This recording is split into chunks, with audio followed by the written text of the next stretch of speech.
They say patience is a virtue. Well, I hope you remain patient because the Bengals, they made a huge splash. Orlando Brown Jr., well, he's coming to the Queen City for the next 4 seasons. Let's get a special bonus Locked On Bengals episode reacting to the huge news. You are Locked On Bengals, your daily Cincinnati Bengals podcast, part of the Locked On Podcast Network, your team every day.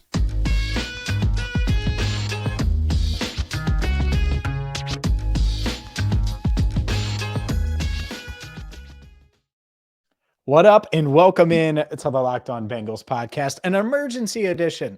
And that's why you should subscribe to Locked On Bengals on YouTube or wherever you get your podcast, because not only are we daily, but when breaking news happens, especially during free agency, we have you covered.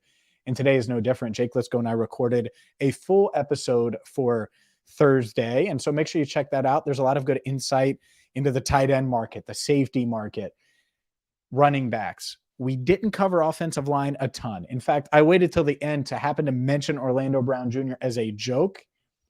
And the Bengals, they went and they added him. I thank you so much for making this your first listen. This is an emergency podcast. So let's dive right on in. Orlando Brown Jr. is a Cincinnati Bengal. He is going to sign a 4-year, $64 million contract with the Bengals. It's huge news. Mike Garafolo, by the way, of NFL Network, the first to report it. It's huge news for a variety of reasons, but let's just get to the heart of it. Everyone knows, you don't have to be a Bengals fan to know, that the Bengals have struggled to protect Joe Burrow, right? Pinch me if you've heard this, right? I'd be pinched the whole time. You punch me in the arm. My arm would be really sore. If you've heard it, right? You've heard it everywhere. You heard it after Super Bowl 56. You heard it in the AFC Championship game when they lost to Kansas City. You heard it on their run to Super Bowl 56 when Joe Burrow was sacked 9 times against the Titans and they were able to squeak one out at Nissan Stadium. The point is, that isn't new. And so the fact that the Bengals, who hadn't signed an external free agent, they were one of 5 teams that hadn't signed one as of 10 Eastern on Wednesday night, they go out and they get the biggest fish in the market, the biggest fish at left tackle, and they get him for a reasonable price.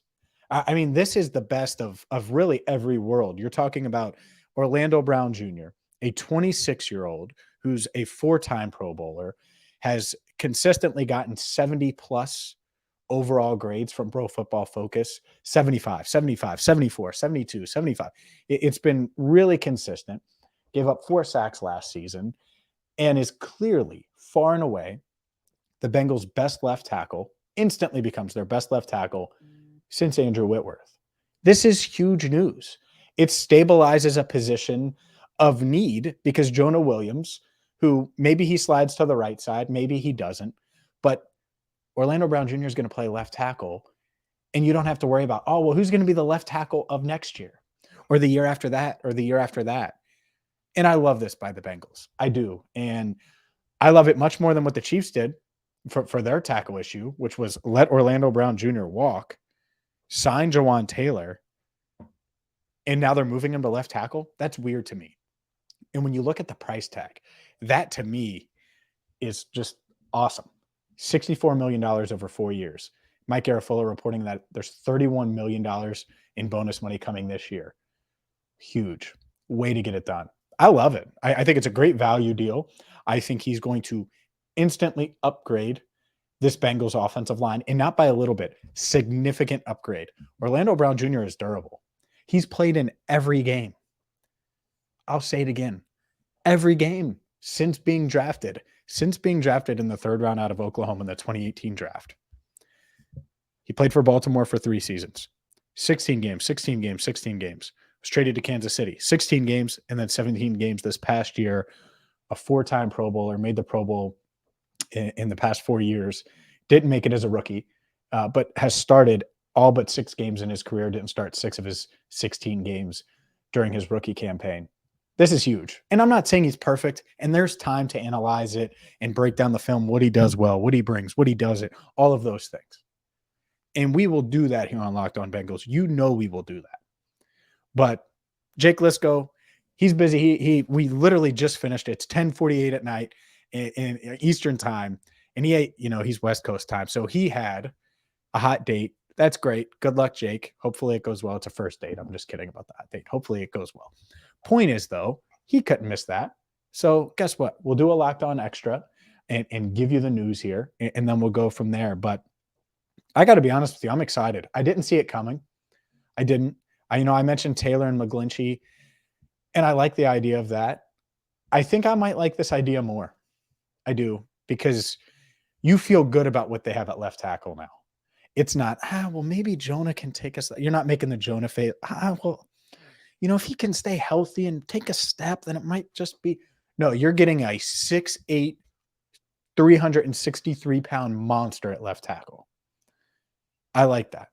I like the idea of that. And the other thing I think you'll get with Orlando Brown Jr., he really wanted to play left tackle. And he's talked about how, in honor of his dad, he wants to play left tackle, obviously has experience at right tackle as well, wants to be a left tackle.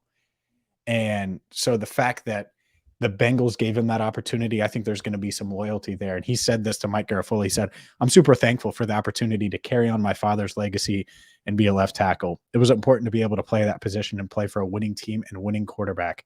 Who day? Yeah, I think that it's the best of every world. Value, age, 26 years old. You're getting a left tackle that can protect Joe Burrow's blind side for the foreseeable future.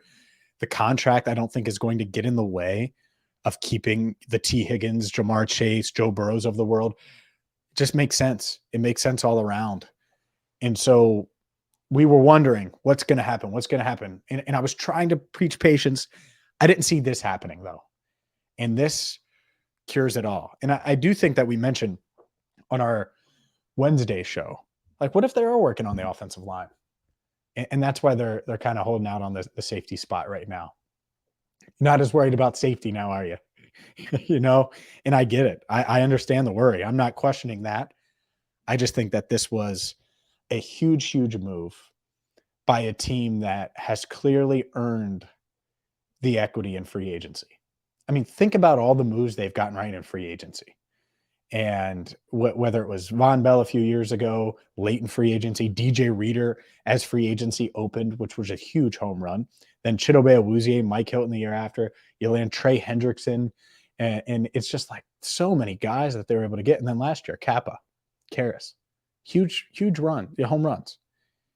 I think that this has the potential to be a grand slam because it solves an issue that has been just killing this team since Andrew Whitworth left in 2020 or 2016.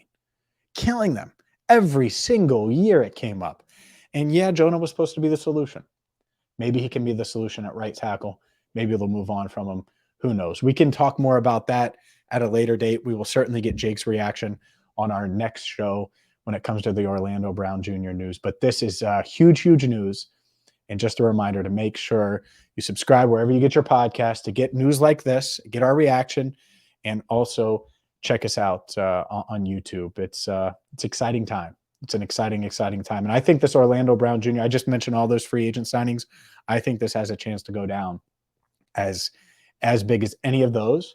And to me, and I don't think I'm being caught in the moment here, given the title window, given everything that, Joe Burrow, all of these things and their chance to win a Super Bowl, this has a chance to be, and as of right now is, one of the biggest free agent signings in Bengals history. And it's going to have a huge impact, and I love it. I'm sure you love it. We will be back with more in a full episode on Thursday night. But make sure you check out our full show, our Thursday show, because that is packed with tight end stuff and thoughts on Hayden Hurst leaving and who they could get. The tone is a little different because it was before the Orlando Brown Jr. news, but I think it's pretty optimistic overall. We talk about running backs as well. We talk about safeties, tight ends, Mike Gesicki. We talk about that. So make sure you check that episode out as well. Thank you so much for listening. As always, for Jake Lisco, I'm James Rapien. Really appreciate you joining us here on the Locked On Bengals podcast.